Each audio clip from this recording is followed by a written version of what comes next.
menyedot pasir laut atau dredger raksasa dengan muatan 10.000 meter kubik pasir laut ditangkap prajurit TNI AL dan Dirjen KKP di perairan Laut Batam, Kepulauan Riau.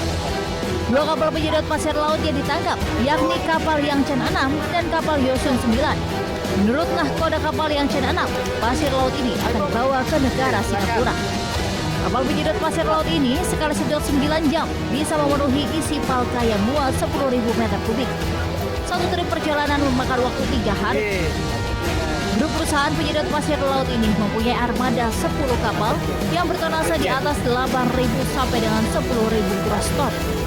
TNI Angkatan Laut dan Dirjen KKP mengamankan beberapa anak buah kapal Yangchen 6 untuk dimintai keterangan dan akan menjalani proses hukum.